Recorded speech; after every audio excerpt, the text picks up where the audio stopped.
Hi everybody. I thought I would do a little Gurdjieff show on chief feature. Do you know what your chief feature is? How do we recognize what our chief feature is? Gurdjieff talks that we all have a chief feature, and in some books it says that we need to be told what our chief feature is, whether it's by our teacher or whether it's by attending a group. Other people will tell you what your chief feature is. Does your chief feature hinder you? Or if you knew what it was, could you use it to help yourself? Well, I'm going to start with, so I've just thrown my glasses on the floor, start with what Gurdjieff has to say about it. And he's actually talking about this in Search for the Miraculous to Ouspensky. And this is page 226. And Ouspensky writes, every man has a certain feature in his character which is central, like an axle around which his false personality revolves. Every man's personal work must consist in struggling against this chief fault. A man cannot find his own chief feature, his chief fault by himself. The teacher has to point out this feature to him and show him how to fight against it. The aim must be the same for all, the realization of one's own nothingness. So maybe chief feature is something to do with our ego. Maybe it's one of our most egotistic traits that we have that we might think is good for us and other people might find annoying, or it might be annoying to us. Like when we do it, we might realize, why do I do that? But he's saying here, Ouspensky, that we can't work it out for ourselves. So where do we get help? Obviously you can go to groups if you can find a group. It's kind of difficult with all these lockdowns that have been on, but hopefully people are coming out of them now and countries are opening up. Maybe you can find a teacher that can tell you what your chief feature is. Also remember to look out for them false teachers. You should look for one with magnetic center and who wants to help you, not their own ego. And Ouspensky said in that paragraph how every man's personal work must consist in struggling against this chief feature. So this is your personal work. This is something you're working on with yourself. And he says how it's like an axle around which his false personality revolves. So it's not the real you, and we're striving to become the real I, the real genuine person that we are. So our false chief, our chief feature is false and not that. It's not the real I. It's a fake version of ourselves or something that we're putting on. But anyway, I'll carry on with some more quotes. So we've got In Search of the Miraculous, page 267. If you find a way to struggle with this feature and to destroy it, that is, to destroy its involuntary manifestation, you will produce on people not the impression that you do now, but any impression you like. Nicknames sometimes define chief features very well. One is that he is never at home. That's the nickname, never at home. You've probably heard people say that. I've had people say that to me. You're never at home, because I'm living in my own imaginary world, or old me was. Hopefully I've stopped doing that. Or it's someone that's caught up in their own world and not paying attention to the real world, which is what we're supposed to be doing. We're supposed to be paying attention.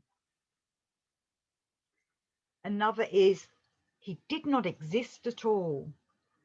And that could be seen in many different ways as well. Are you existing in your life, or are you just going through it in your own way of just rolling along with it all, not existing properly, not living your life to the full? Don't be a fool. Another, a tendency always to argue with everybody about everything. Oh God, I've known people like that. I myself can be like that sometimes as well. Maybe we've all got these different traits in us, but which is the chief one? Which is the one that really stands out and is the one that's kind of holding you back from finding the real you? Another, he had no conscience. Well, we're trying to develop our conscience and listen to it. Remember, conscience is the spiritual, it's the godly spark within us. Another, he had no shame. I know people have had no shame. I sometimes have no shame as well. Maybe I've got lots of chief features, but we've got this one that's supposed to get in the way of our development, and that's the one we're trying to figure out. Ouspensky also wrote, it is necessary to think about false personality, and in some cases you can see definitely a kind of chief feature coming into everything, like the axis round which everything turns. It can be shown, but the person will say, absurd, anything but not that. We deny our chief feature when it's pointed out to us. So maybe if you find something in you that kind of nudges at you or niggles at you when someone points it out to you, maybe that's kind of a lead towards what your chief feature is. So it's something we deny we do. Right, so it can be shown, but the person will say absurd, anything but not that. You must come near to it yourself. When you feel it yourself, then you will know. If you are only told, you may always forget. Maybe we want to ignore that we've got a chief feature. You know, when we're pointed out what this chief feature is, so we deny that we've got it. And then when we start doing it after we've been told about it and we've denied it, and then we do it, then you're like, I do that. It's quite funny. But maybe that will make us aware of us doing it and kind of work on it and, you know, see why are we like that. Margaret Anderson adds in her book on Gurdjieff, one of the chief features is always self-love, complete self-love. So it's being caught up in yourself and being, you know, we don't want to be that caught up in ourselves in that way of an egotistical self-love that only I am the important one. Though I suppose with self-love, you can still love everything else that's going on. But you put yourself first. We shouldn't be. And Margaret Anderson continues talking about when they were discussing chief features with Gurdjieff. Some of our most violent discussions were about G's idea of chief feature. Every man has a chief feature. It is an outgrowth of his emotional attitude towards himself. Our life is controlled by these chief features. They are founded on vanity, self-love, fear, greed, sex, and lying. Maybe a mixture of all of them. So you perhaps need to look at yourself on them different views of where do you stand on that, you know, greed, sex, self-love, vanity. Where are you coming from with that in your day-to-day life, and is it helping you in your development? And good old Knott says, concerning chief feature, one of the characteristics is that you assume you are what you essentially wish to be. We assume it. You know what I think of assumers? First three letters of the word. Got to try not to be assumers. We don't want to be asses. We want to know. We don't want to assume. We want to verify. We want to find out the truth. We don't want to assume anything.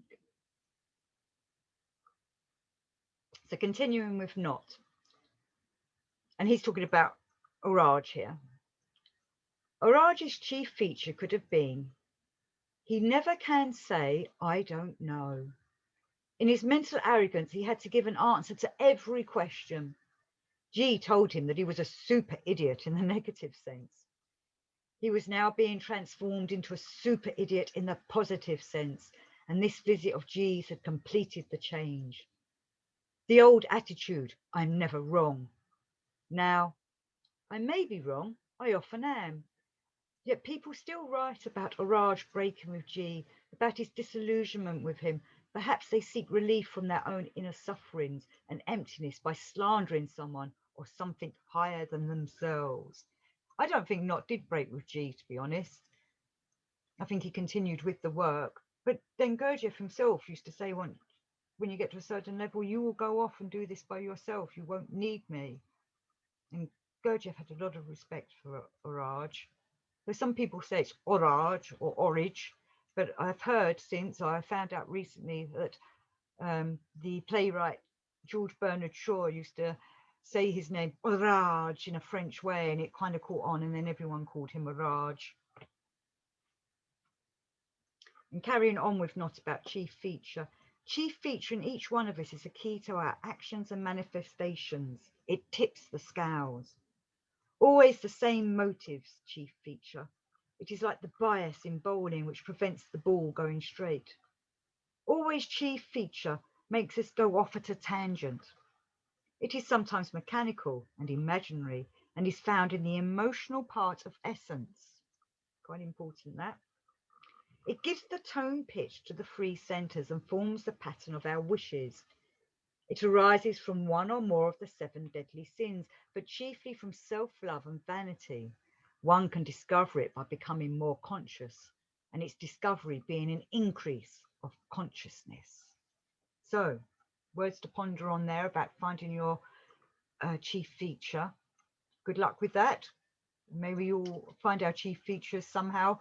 Maybe we'll find a teacher to tell them what we are, or maybe someone, once you start thinking about what is my chief feature, maybe someone will point it out to you, not necessarily because they want to point out what, from the Gurdjieff work. Sometimes things happen, synchronicity, and maybe something will be pointed out to you what your chief feature is, or a guide or a pointer in the direction of what you need to know.